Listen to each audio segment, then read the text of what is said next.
Okay, so in your own time, can each of you introduce yourself and tell us your connection to Mary Shannon and the Quilt Project? Christy Shannon. I was Mary's husband. Phil Hughes, Mary's sister. And I'm Trish Conway. I'm Mary's friend and sister. No, I'm not really a sister. Adopted sister. Adopted sister. And I've been involved with Mary from about 1988. Ryan, can you introduce yourself? I'm Ryan. I'm Mary's favourite son. That's debatable, right?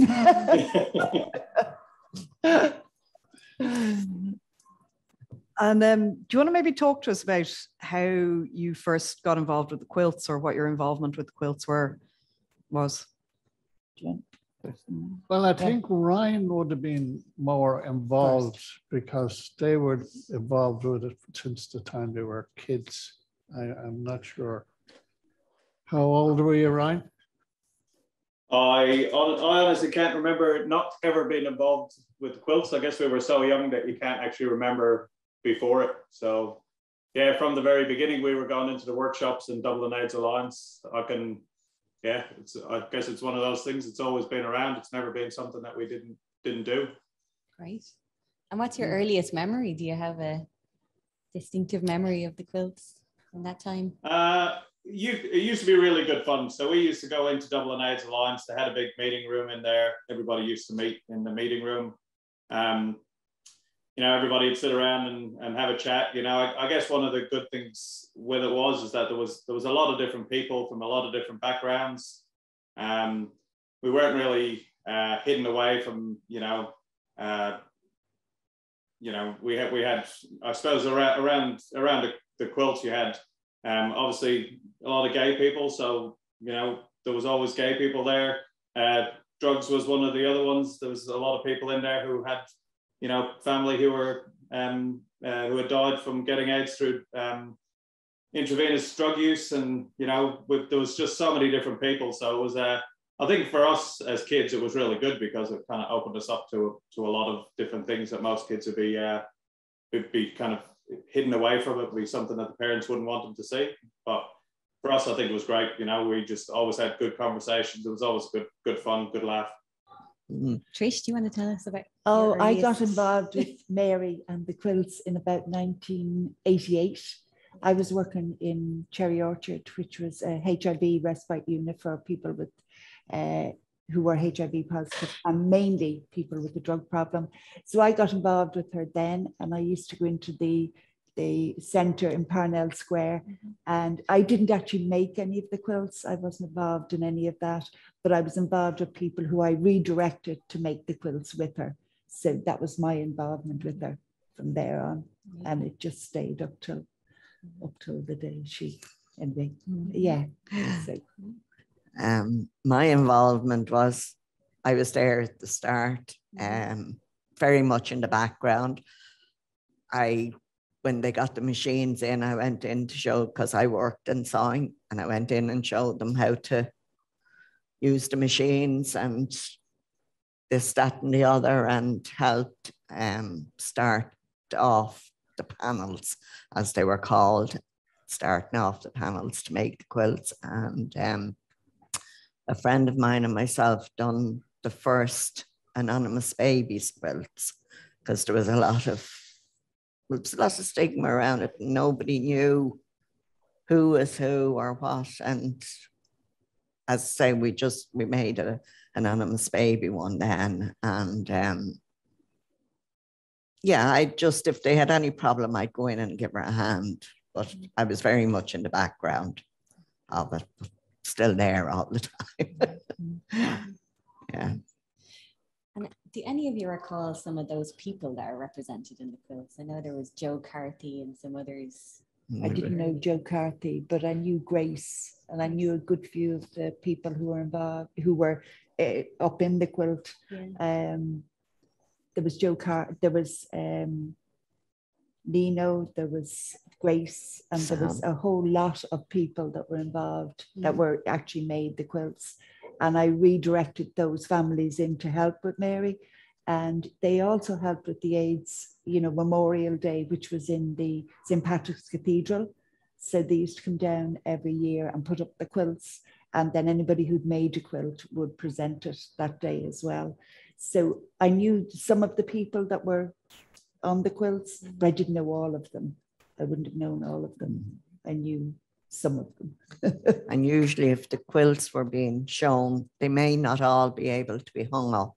So she would have her own 2 boys, my 2 children, or whoever else, friends would be there, and they'd be dressed in their T-shirt, and they would open the quilts, the 4 people opening the quilts and that, to raise them up and be shown. And yeah, like she got an awful lot of children involved in it. Yeah, friends of friends, and Yeah. Yeah, there was a lot of children. Yeah. Yeah. Can you remember what it was that kind of prompted Mary to start the project, or who she was working Joe with? Carty. Yeah. Yeah. Okay. When Joe got AIDS, when he discovered it and he came out to us, his one thing was, Joe used to babysit for Mary and for my kids. And he was very funny. But when he found out, he said, look, I have AIDS now. I understand if you don't want me, and I'll bring down my own Delph and I'll bring. And we said, no, we know. We learn about it and find out about it. And that was the way it was. And that got her involved. And once Mary got her teeth into something, she didn't let go. Right? Yeah. Yeah. Sure, you should remember that, shouldn't you? Brian, do you remember Joe babysitting you, or what he was like? Or? Yeah, I remember Joe, my Uncle David, everybody was family, like it was Joe, David, Willie, they were all, part of the family back then. So yeah, I can remember Joe, I can remember when he died. And yeah, so yeah, I can remember all of that way back. It was a long time ago now. I was quite young at the time. So, but, it's the same thing. I can remember, David used to come down and babysit a lot, and Joe and Willie used to be around. It was kind of just part of the family. It was very entertaining in our house when Joe, David, and Willie were around. Good job, there was no cameras. If we had iPhones back then, things would be a lot different. But yeah, when they'd be doing the cabarets and dressing up and putting the stuff on for the cabarets used to be good fun. So yeah, it was always entertaining in our house when we were young. Yeah, that's amazing. Yeah, they'd be practicing for the cabarets. They used to do cabarets, 3 of them. And it was so funny, it was unreal. Yeah. Especially David's, Dana, all kinds of everything. Yeah. I had an Uncle David and an Auntie Peach at the same time. You didn't know who was who at times.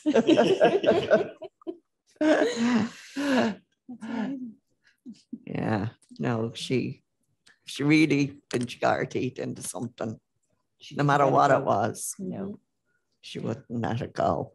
And so in terms of the quilts, do you remember the tour when it started, going to the mansion house in different places? I vaguely remember the mansion house like that again. The kids were all there to open the quilts and that. Do you remember that, Ryan? Yeah, I can remember the mansion house. I can remember we used to tour around with it a lot. We were always brought along to help, and I can remember getting back from, I can't remember, I'd been overseas and I got back and I was back about a day and a half, and there was a display up in one of the colleges, and my mum asked if I could go and do the display, and I said, yeah, no worries, I'll go and do that. And went up to the college, and after about half an hour, 45 minutes, the guy who was in charge came down and he said, listen, he says, everybody will be here soon. Would you be, how long will the talk be? And I was like, I don't know what you're talking about. She basically set me up there. She knew there was a big talk. I had to talk for about an hour about it. Didn't tell me anything about this. Went into a big auditorium with a couple of hundred people and had to kind of wing it. So yeah, we used to do it a lot when we were kids. It was awesome. It was kind of just part of our life when we were younger. But you winged it. Yeah. But you went I do it every day. Yeah. You went into schools as well, Ryan, didn't you? Yeah, we used to go to the schools. I remember going over when we went over to America. We went to Washington for the big display in Washington, and then to San Francisco after that. So that was the first year you went to. Yeah, that was 92, wasn't it? Yeah. Yeah. And can you remember what the kind of reception was when you went into schools and colleges, or, you know, the kind of public perception of it? I guess because we were quite young, everybody was a bit taken aback because, you know, we were young, we were part of the quilt, and, you know, we'd go up and we'd talk about whatever it was that we were talking about. Like myself, Christian used to do it a lot. Yeah, it was one of those things you just, you know, people aren't really expecting young people to be doing it. But because it was part of our, you know, we were just brought up with it, it didn't really faze us that much. You know, you'd get a little bit of flack sometimes from people, but you just moved on. Didn't really faze us that much. Mm. But most people were quite impressed that, you know, especially by mum, you know, like bringing us in, having her kids involved in it. You know, everybody thought that it was a good thing. I suppose after a couple of years, as we got a bit older, you know, and things became a little bit more accepted, it was easier. But, you know, definitely in the beginning, it was a little bit harder. Mm. I know in the last few years, Mary used to come out to school with me, and she used to bring out the quilt, and they were absolutely amazed at, you know, it there. But they were also kind of, it was way out there. It didn't happen to them. You know, it was lovely to look at and lovely to see, but it wasn't anything to do with them, and it was never going to affect them. And I suppose I talked about how it's transmitted and that, and in some ways you could see their faces going, oh God, it could be us. You know, so suddenly it became real to them. But the quilt itself was something out there, not anything directly affecting them or anything. So it was kind of sad in one way. How early into making the quilt? So the first quilt was made in 1990, am I right? Yeah. And how soon after the quilts were starting to be made were they? Did Mary kind of bring them into the schools or bring them into colleges and bring them on tour? Well, I'm not sure. It was near enough sort of after they were made. Yeah. As soon as one was finished, you know, they tried to get them to schools and you know, different venues. And it went on from there. You know, and then it was going on tour, you know, and it got serious. You know, you had Willie going on one tour and David going on another tour. You know, and the guy up the north, Sam, he used to do a lot of stuff in the north. There was as soon as they were made, they were on tour. And they had to have the special things made. Yeah, they only came later. Something like that. She was very particular about they weren't stood on or anything like that. And that they were hung up. She still is. I'd say she'd be haunting you if you got somebody stood on them. Yes, she tried to keep them up off the ground so people didn't walk on them, you know. Yeah. Because, you know, as you know yourself, you can't clean them. Exactly. No. Yeah. So, yeah, she looked after them like they were babies. And she's still looking after them. And how long did those tours continue? So the schools and that? Well, I don't know. I think they stopped about 12 or 13 years ago. Yeah. They actually stopped altogether. Just completely. And you know, then, there was no such thing as AIDS or anything, you know, you didn't get AIDS, you know, just because they got medication to slow it down. They thought, no, that's it. Yeah. And then they brought it back out when I used to go out to Malahide. I went out the first time and I just talked about it, but I thought it'd be very interesting to have Mary out. So Mary used to come out, but it was only once a year. You know, that was all that had happened. It never went anywhere else. And it was just a shame that it kind of stopped. Yeah. Altogether, because you could see the effect it did have on the kids out there. But it was only one school, and it all depended on the person who the was, principal. you know, it was dependent on the kind of the teacher, whether he would bring them out or not. And he was the only teacher who brought people out, who brought Mary out and brought myself out.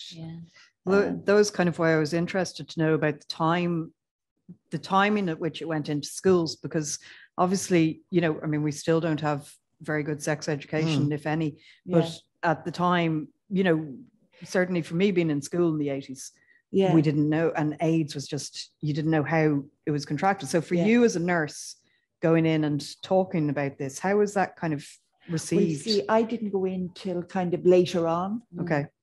So it was kind of received, it was kind of in awe, you know, they were kind of, is that happening? And all of that. So I wasn't really in the times when it was really bad. I was working with them, but I wasn't talking to people in schools about that time. So by the time I went in, AIDS was kind of, well, there wasn't anything like AIDS. It was HIV and the medication and all of that. So there wasn't that kind of big stigma of AIDS attached. And I didn't talk to the schools when AIDS was kind of a predominant feature in Ireland at that time. And sorry, could you tell us a bit about your own experience in Cherry Orchard? It was funny. It was sad. I mean, one week we had 3 or 4 deaths. The majority of the people were drug users, and they came in initially probably to die, you know, because they didn't have anybody else at home with them. And so it was sad and funny and all of those mixed emotions with them. And I worked with them for 25 years. And when I left, they closed it. They closed the unit down.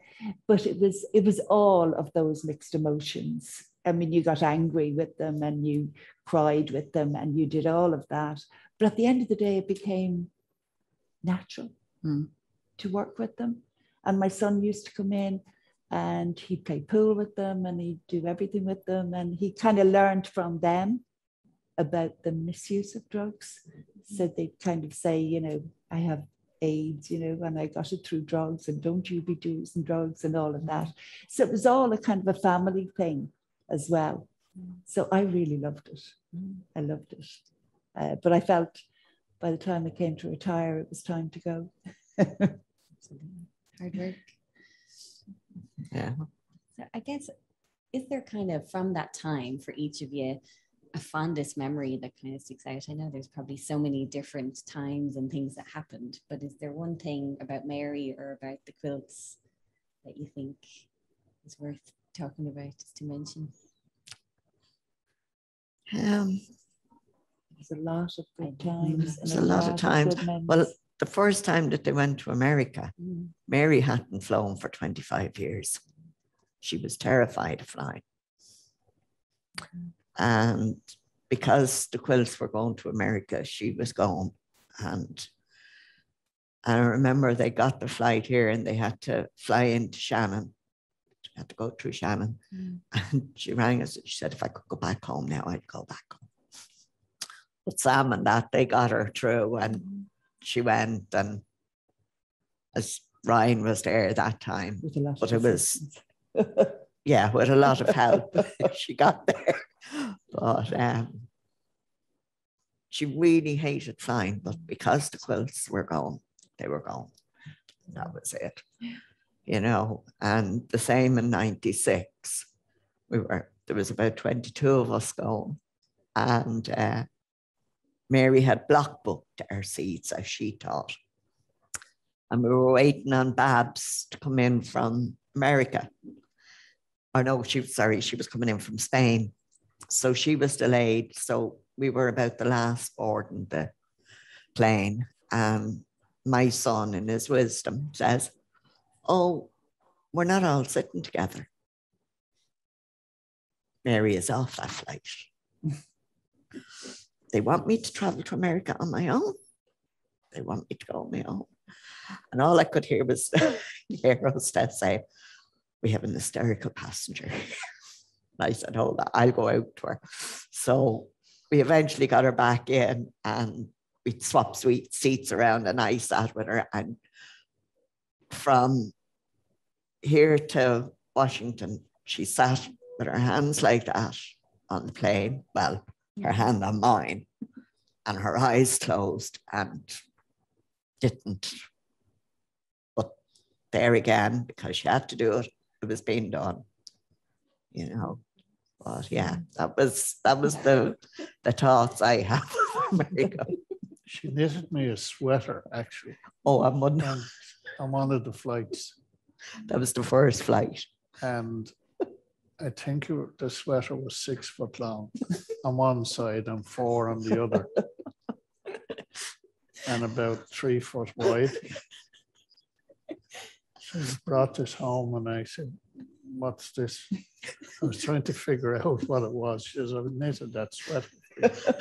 So I took this thing up and I said, well, I think you might have to tear it down again. Yeah. No, I didn't have that experience ever with her. Yeah. No, there's a lot of good times. Yeah. I mean, there really were. There's a lot of fun times and all of that. And I can't actually pick out anything that's significant because they were all good. And we used to go away places and, you know, we really had good times, you know, so I can't differentiate between good or extra good. They were all extra good. And Ryan, apart from being landed in a college to speak about the quilts, can you remember much? Is there anything that stands out for you? Oh, I guess there's nothing that stands out in particular. I guess what mum was always one of those people. She didn't matter who you were, what background you were from. You know, she always you were going to be her friend whether you liked it or not. So always kind of like taking all the waifs and strays, and you know everybody got on well with mum. You know, she's probably met all the presidents of Ireland over the last couple of years, and it didn't matter where she was. She'd always get on well with everybody and always kind of make them feel welcome and kind of, you know, get them into the conversation. So yeah, I can't think of anything in particular because there's just so many. Yeah, of course, absolutely. And I suppose for us and for the LGBT community and anyone that's ever been impacted by AIDS and HIV, these are such iconic objects. And Mary is an absolute legend that we'll never forget.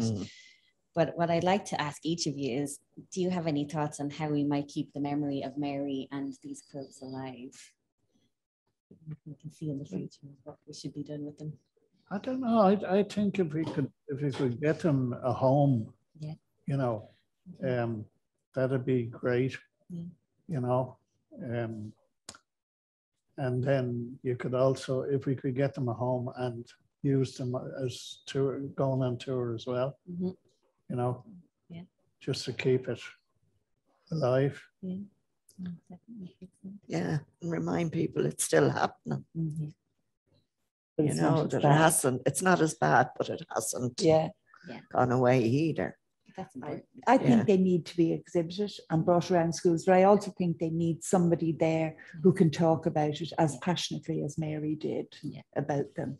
And that because it was her passion that made people involved and all of that. So I think just bringing them around schools or bringing them around places is not sufficient. I think you need somebody with her passion to continue that. And I think it'd be a shame to go because it did go for years. And I think it'd be a shame to let it go again. I think it should be out there and be presented. You might have a little pull in that. Right? Do my best. Yeah, she had all confidence, very much. Ryan, very have you any faith in thoughts, you. Ryan, on anything you'd like to see to the future of the quilts? Oh, listen, I think the quilt has always been a great tool to show people. You know, if you tell somebody that 100 people have died of AIDS, you know, the number. If you show somebody 100 quilts in front of them, it makes a lot bigger impact on them. And even though we're not having as many people dying, and it's not, the stigma isn't there anymore, I think it shouldn't be forgotten what happened in the past. You know, like, you know, we were all there through the whole thing, and, you know, the stigma and, you know, all the deaths and, you know, how it used to be back then. I think we need to keep that alive so that you can, you know, people know what happened back then. Yeah. Just such a good tool. Like if you lay out that quilt and you say that's, you know, that's in memory of a person, it's a lot better, makes a lot better impact. Yeah, I totally agree. Yeah. And actually, it's interesting because we've talked to some younger people who are living with HIV, and they said when they were first diagnosed, even though they're in their 20s, they weren't aware of HIV or AIDS in Ireland at all, and knew nothing of the history. So to bring them back into those schools, and do that would be really useful. You know, people should really know their history, definitely. Yeah. And I guess just to finish, because we're near to the end, is there any other thoughts or anything else you'd like to share with us, just to catch at the end of this? Anything about Mary or your own thoughts on the quilts, or anyone that's remembered in them? I just think she was wonderful. I just think she epitomized the whole thing about HIV and AIDS. She didn't make it a kind of an illness as such. She kind of brought the reality to people. And I just think she was wonderful. She really was. And that's all I have to say. Yeah, no, I can't think of anything. She was just, as Trish said, wonderful. She just stood there. Yeah, I think Trish has just put it into a nutshell. Yeah. Yeah. Right. Ryan, do you want to have the last word on your mum? Yeah, listen, mum always made people feel comfortable, no matter what it was. I think people who had HIV and AIDS always kind of felt very welcome around her, you know, because she used to just welcome them in. She didn't look at it as yes, it was an illness, but, you know, back then, because there was such a stigma around it, she never brought that stigma into the relationship. So she just, yeah, she made people feel a lot better about it, you know, with the way she used to deal with them.